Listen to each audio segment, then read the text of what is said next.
兄貴を殺したのか。俺ごと。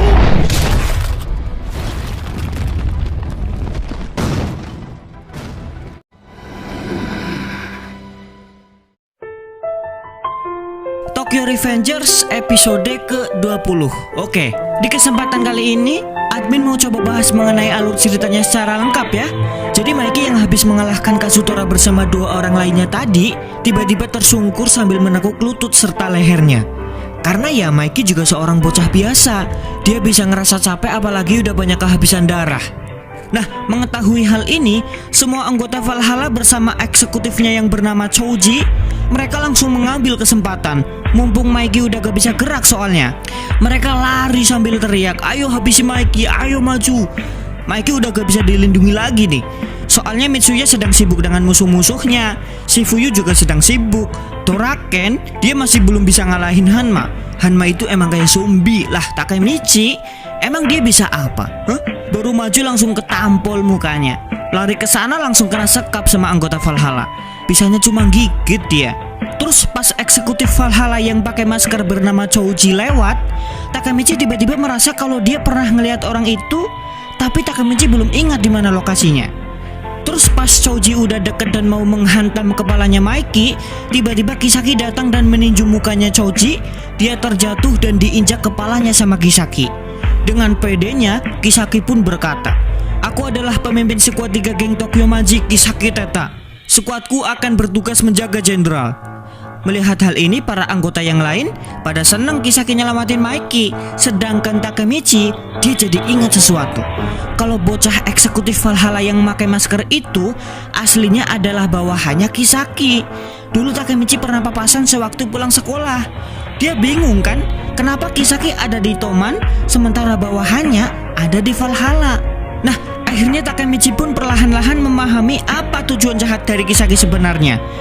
Jadi Kisaki itu gak peduli entah Toman mau menang atau kalah pun dia gak peduli. Karena kalau Toman kalah, nanti semua anggotanya akan diambil alih oleh Valhalla. Sementara Valhalla sendiri adalah geng yang dibentuk sama Kisaki. Dan kalau menang, Kisaki akan naik peringkat di Toman. Bisa-bisa dia menggantikan posisinya Draken sebagai wakil presiden. Jadi tanpa disadari, selama ini pertarungan sudah ada dalam genggamannya Kisaki. Nah, Toraken karena dia gak tahu kalau Kisaki itu berniat jahat, malah muji Kisaki dia. "Kerja bagus Kisaki, kuserahkan Mikey padamu." Takemichi yang udah menyadari semuanya ya cuma bisa menangis lah. Nah, tiba-tiba ada seseorang yang berlari dari bawah menuju ke atas. Tap, terus dia bilang, "Aku sudah menunggu momen ini Kisaki." Ternyata Baji sudah memasang kuda-kuda dan siap memukul Kisaki dari belakang. Dan bam, Kisaki langsung terpental. Draken, Mitsuya, Hanma, mereka kaget. Pasukan Valhalla mereka bersorak. Baji berkata, "Oi Jamet, kau akan kuhajar sampai ibumu tidak bisa mengenali wajahmu lagi." Nah, Takemichi akhirnya tahu tujuan Baji yang sebenarnya. Ternyata dari awal Baji emang sedang mengincar Kisaki. Sedangkan Toraken sama Mitsuya yang belum tahu, mereka menyuruh Baji buat berhenti. Karena tujuan Toman mau tawuran sama Valhalla kan buat membawa pulang Baji supaya gabung ke Toman lagi. Jadi mereka pengennya ya Baji gak usah melawan. Lalu Baji dilempar ke bawah. Kisaki bangun sambil mengoceh, "Ada lalat terbang di dekatku, ayo hancurkan lalat itu." Wah, gede banget ya omongannya. Shifuyu melihat hal ini, dia langsung menghadang Baji. Shifuyu kan orang yang paling paham sama pemikirannya Baji. Dia itu tanpa dikasih tahu aja udah tahu kalau tujuan Baji berkhianat ke Valhalla itu alasannya adalah untuk mengalahkan Kisaki. Tapi dia gak ingin kalau Baji melakukannya sekarang. Karena kalau Baji melakukannya sekarang, maka dia akan resmi atau otomatis menjadi musuhnya Toman. Itulah yang gak diinginkan sama Shifuyu. Tapi karena keputusan Baji udah bulat, dia malah menghantam Shifuyu. Bam! Baji langsung memarahi Shifuyu buat jangan memuji dirimu sendiri. Shifuyu tiba-tiba teriak dia, "Aku adalah wakil skuad 1 dan aku datang kemari untuk melindungimu, Baji-san. Kalau kau lari dari tempat ini, aku tidak akan main-main," sambung Shifuyu. Baji malah nantangin, "Oke, silahkan coba, ku beri waktu 10 detik. Shifuyu langsung panik. Sementara Baji udah mulai menghitung mundur. 10, 9, 8, 7, 6. Terus dia bilang, "Jadi kau mau berbuat apa?" 5. "Kupikir kau tidak main-main denganku. Aku tidak akan berhenti kecuali kau membunuhku." 4. 3, 2, 1, 0. Shifuyu bingung udah, gak tahu harus ngapain. Berhadapan sama orang yang paling ia hormati ya kan. Shifuyu kan sangat menghormati Baji. Takemichi, wah tiba-tiba lari terus meluk badannya Baji. Misinya dia sekarang kan buat melindungi Baji. Terus dia nyuruh Shifuyu yang sudah sepakat bekerja sama buat bareng-bareng melindungi Baji. Shifuyu, kita bisa menghentikan Baji-kun sekarang. Tapi Shifuyu malah mengatakan, aku tidak bisa Takemichi, aku tidak bisa memukul Bang Baji. Sambil mewek dia. Takemichi bingung ya. Dia dihajar sama Baji sampai ngerasa mau pingsan. Lalu dia ingat kalau tujuannya dia kembali ke masa lalu adalah untuk menyelamatkan pacarnya. Caranya yaitu dengan menjalankan misi buat melindungi Baji. Jadi kalau Takemichi gak bisa menghentikan Baji, maka dia akan dibunuh oleh Kisaki. Tiba-tiba Takemichi baru ingat dan baru sadar kalau yang membunuh Baji itu bukanlah Kisaki, tapi Kazutora. Sementara pas dia mencarinya, Kazutora udah gak ada di samping Maiki. Tahu-tahu Kazutora ada di belakang Baji dan dia sudah menusuk Baji dengan menggunakan sebilah pisau. Takemichi bisa lupa ya dia. Nah, karena panik, dia langsung mendorong Kazutora. Dia khawatir sama Baji nih. Soalnya kalau Baji mati, maka masa depan tidak akan berubah. Tapi pas Takemichi menengok ke belakang, dia dikejutkan sama Baji yang masih bisa berdiri dengan gagahnya. Wah, kau menyelamatkanku Takemichi, ujar Baji.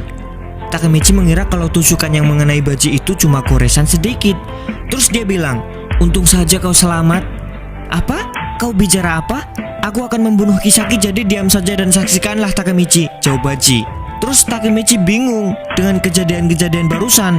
Pertarungan dimulai, Maiki dikalahkan, kemudian diselamatkan Kisaki, Baji menyerang Kisaki, lalu Kazutora menusuk Baji. Dia gak tahu apa yang akan dilakukannya mulai sekarang. Tapi misinya buat menghentikan Kazutora supaya tidak membunuh Baji sudah berhasil. Jadi sekarang Maiki tidak memiliki alasan apapun buat membunuh Kazutora. Dan itu berarti yang perlu dia lakukan adalah sambil berteriak dia, aku akan menghancurkan Kisaki supaya bisa menjadi ketua Toman. Soalnya tujuan dia kembali ke masa lalu kan buat menjadi pemimpin Toman. Nah, mendengar teriakan Takemichi, Baji terdiam seperti menyadari sesuatu. Lalu dia mengatakan, oh, kalian berdua juga mengincar Kisaki. Takemichi menjawab, kumohon izinkan kami bertarung bersamamu.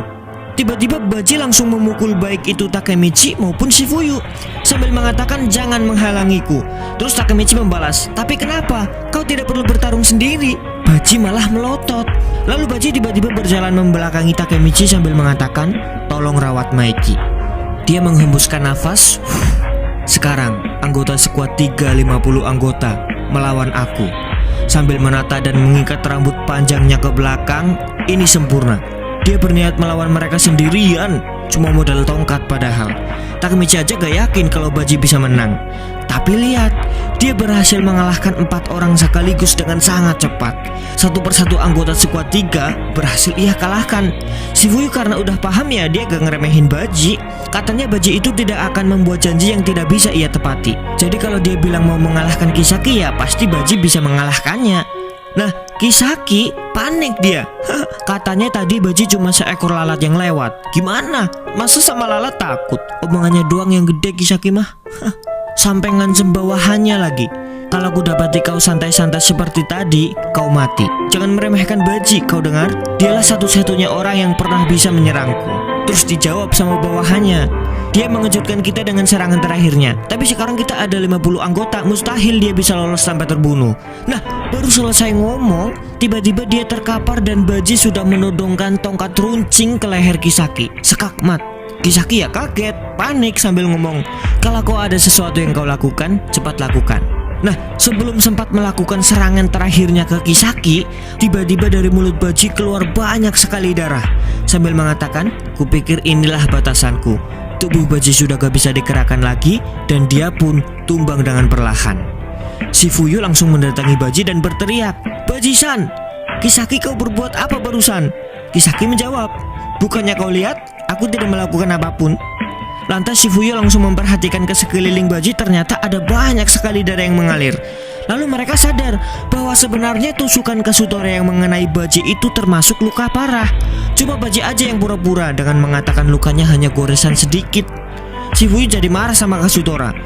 Kazutora cuma diam. Sedangkan Takemichi mulai panik karena menyadari bahwa kejadian ini adalah seperti yang dikatakan sama Draken. Karena kalau Baji mati, maka reaksi spontan akan tepat seperti yang Kisaki incar. Di sisi lain, Kisaki mulai bergumam sendiri. Kasutora memang pria yang jahat. Aku sekarang paham niat dia yang sebenarnya di balik perekrutan Baji, supaya dia bisa membunuhnya saat Baji lengah seperti ini. Nah, Takemichi yang sudah mengetahui niat jahat Kisaki langsung bilang, kebohongan macam apa yang dikatakan orang ini? Jadi Kisaki itu mencoba menjebak Maiki ya. Maiki akhirnya bangun sambil mulai berkata, aku mau membunuhmu. Kupikir aku seharusnya membunuhmu segera setelah kamu keluar dari Juvi. Orang yang membujukku untuk tidak melakukannya adalah Baji. Baji bilang, Kasutora hanya mau membuat bahagia sehingga dia tidak bisa hidup dengan apa yang sudah dia perbuat. Meskipun dia membunuh saudaramu, satu-satunya yang bisa dia lakukan adalah mengumumkan bahwa kau adalah musuhnya dengan tujuan untuk meyakinkan diri sendiri. Baji bilang semua itu. Maiki sangat marah nih, tapi raut mukanya gak mengekspresikan apa-apa. Sambil berjalan mendekati Kasutora, dia mengatakan kalau pertarungan ini sudah selesai. Hanma mendengar seperti itu langsung menjawab, hah? Tunggu sebentar bro, pertarungan ini belum berakhir. Maiki, bukannya kau terlalu menganggap remeh ini? Ini bukanlah sesuatu yang kau putuskan, bukan? Ujar Hanma. Tiba-tiba dengan segenap kekuatan nuklir, Maiki mengayunkan kakinya tepat di kepala Hanma dan Hanma langsung tidak berdaya. Melihat hal ini, semua orang yang ada di situ langsung terkejut, apalagi anggota Valhalla. Sampai ada yang ngatain Maiki curang, ada yang bilang dia pakai trik. Dan karena gak mau berurusan lagi dengan Maiki, akhirnya mereka memilih kabur lari terbirit-birit. Nah, sekarang Maiki sudah berhadapan sama Kasutora. Tanpa pikir panjang langsung dihantam dia. Kasutora terlempar dan Maiki mulai mendekati sambil berkata, kalau kau hanya punya kemampuan untuk merusak hal penting, maka di sini sekarang kau akan kuhancurkan sendiri. Bam! Kepala Kasutora ditendang sama Maiki, ditindihi dari atas dan Maiki memukulinya berkali-kali. Bakbuk, bakbuk. Mitsuya Draken cuma bisa pasrah ngeliat hal ini. Dari sisi lain, Shifuyu masih mencemaskan Baji dengan berharap ambulannya sampai. Sementara Takemichi, dia belum tahu apa yang harus dia lakukan. Kasutora yang sedang dipukuli, dia mulai mengingat masa lalu bersama Baji di saat mereka membunuh kakaknya Maiki. Dalam hati dia berkata, kau selalu ada di sisiku mau apapun kata orang. Aku menghancurkan hal yang paling penting kan? Baji maaf, aku akan segera melihatmu di akhirat. Nah, Baji yang tadinya sudah tergeletak tidak berdaya, tiba-tiba dia bangun dan memanggil namanya Maiki. Perlahan-lahan dia berdiri dan berkata, Maiki, terima kasih sudah marah besar demi diriku. Maiki terkejut. Dengan darah yang masih bercucuran, Baji berjalan mendekati mereka sambil melanjutkan perkataannya. Aku tidak akan mati. Luka kecil seperti ini tidak akan membunuhku. Kasutora pun terkejut. Jangan khawatir Kasutora, sambung Baji sambil mengeluarkan sebilah pisau. Tiba-tiba dia menusukkan pisau itu ke perutnya sendiri sambil berkata, aku tidak akan dibunuh oleh Kasutora. Bersambung.